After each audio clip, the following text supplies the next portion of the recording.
Hello, I'm Luke Neller and welcome to Best Replays of the Week. In this episode we have a scout with ball bearings of steel, a sniper with a popgun, and an IS-7 trying to hold back the tide. Let's battle!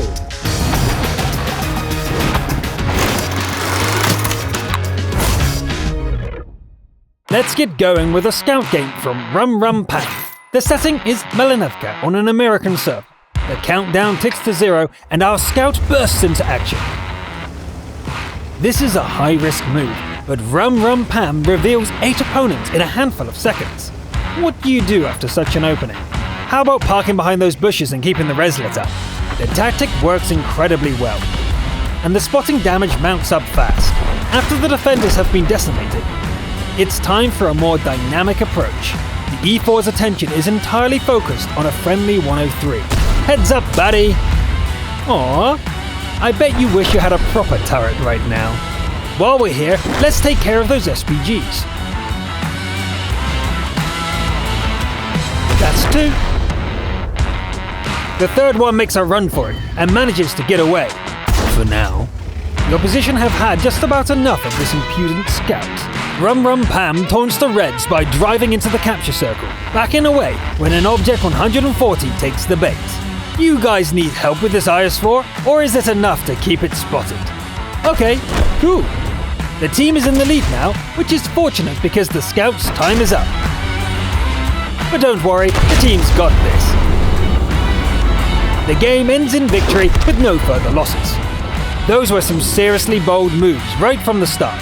Rum Pam didn't survive the battle, but racked up an impressive 11,517 points of assist damage, with 12 vehicles spotted. Our sniper of the week is Zane Leon from the EU region. Zane has a bit of a problem. A sniper can make any weapon look good, but the Leo's 75mm squirrel gun is seriously lacking in stopping power. Still, Highway is a sniper's map, and the Leo covers the ground quickly enough. Here we go. The gun is nice and accurate, but the damage is too low to stop the KV-85. This western flank is turning to a target-rich environment. This popgun must be getting pretty warm, as Zane peppers the opposition. A speeding T-50 is an easy shot for our sniper, who claims it as the first kill of the match. Turning back to the foes in the west, the second kill is harvested from 512 meters. As is the third one. Maybe this gun isn't so bad once you get used to it. How about an night kill just for style? That's as far as you go, T-37. The rival Leo is no sniper, but it does land a hit before expiring. All remaining Reds are on the eastern flank. Zane gets into view range and opens fire.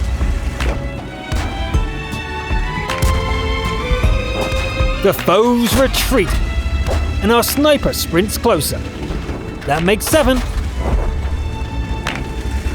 And 8. The remaining 2 are here. It's time to end it. The Leo is in good repair, so Zane abandons finesse and rips the opponent apart. They fight back, but it doesn't really matter. It's over. Not bad at all. I thought a low alpha sniper might look comical, but as it turned out, this was a fine display.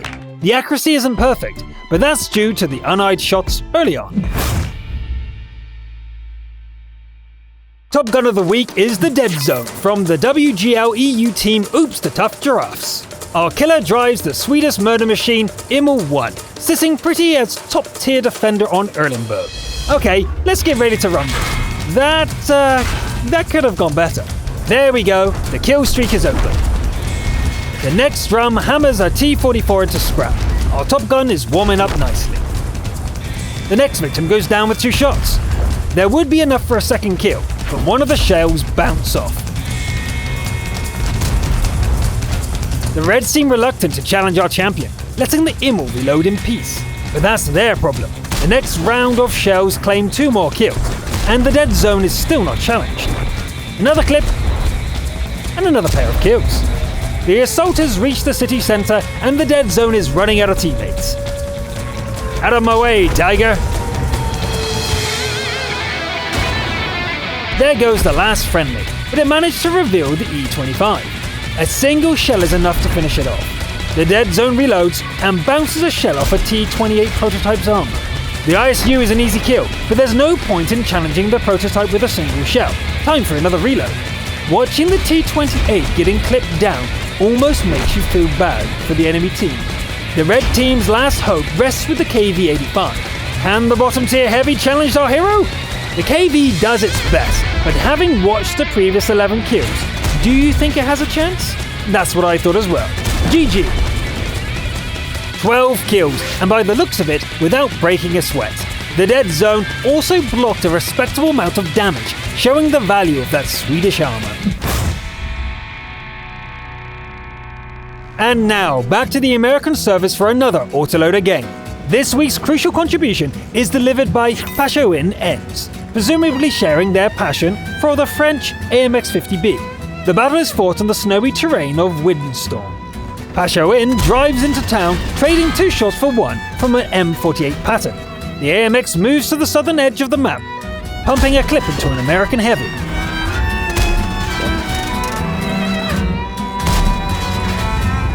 The reload is pretty quick,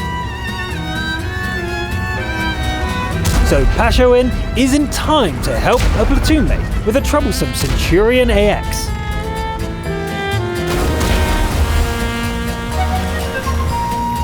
That's a stylish first kill. The next drum gets unloaded into a Jagdpanzer E100, which gets put out of its misery by another platoon mate. The E5 is still there, so Pashowin takes the opportunity to finish the job. An IS-3 offers a challenge, but our hero is looking for bigger prey. This Tier 9 heavy will do nicely.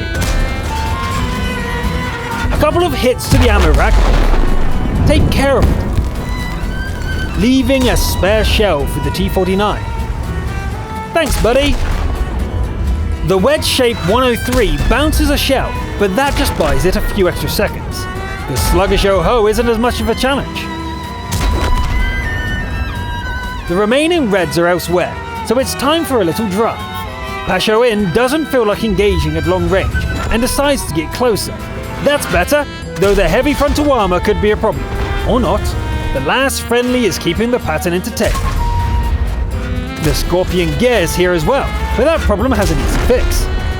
Unfortunately, the gun is almost dry. The pattern pounces and damages the gun barrel with the first shot.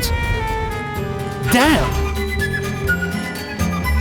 This is bad. The AMS can neither escape nor shoot back. Maybe fixing the gun was a mistake? At the last possible moment, the reload finishes, allowing Pashowin to fire and scare off the pattern. Pashowin starts driving around the hill, but the Jagdpanzer finishes the match instead. That was close, but Pashowin Ends makes it out alive. A 6-kill top gun is a nice bonus, but it's the sheer damage which made this game stand out. Nice shooting, Tex. This week's finale comes from the EU servers where MC Matto626 puts an IS-7 into harm's way. Our steel wall is on the defending side of an assault on Erlenberg, where the vast majority of players are in Tier 10 machines. Matto picks a position on the eastern flank and digs in. A few early shots ping off the armor, with the steel wall drawing blood in return. In response, the Reds close the distance and intensify the bombardment. Matto's shells don't seem to bite, but the IS-7 has already blocked over 4,000 points of damage. The wall of steel receives a dent, but it pays it back in kind. Shells continue to bounce off, until the pattern punches through for a second time. That'll teach you! The area is crawling with hostiles, but they aren't getting past the steel wall. The opposition surges forward like a red tide, forcing our champion to give ground. Even so, none shall pass. The fight is getting a little desperate now, but the defenders just need to hold on for a little bit longer. It seems the Object 140 knows this and charges into close combat to break the defense. On its own, it wouldn't be a huge problem, but the steel wall is being swarmed from all sides. Matto punches out one assailant, but the Object takes the opportunity to renew its attack.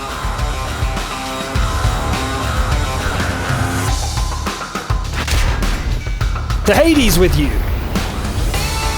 There's only half a minute to go, but the IS-7 has given it all it had, and more. The second to last defender dies moments later, so it's all down to the E100. Just stay alive! And so it does. Our steel wall sacrifice has carried the day. That was an incredible 13,200 points of damage blocked, with MC Mato 626 holding back the bulk of the enemy force.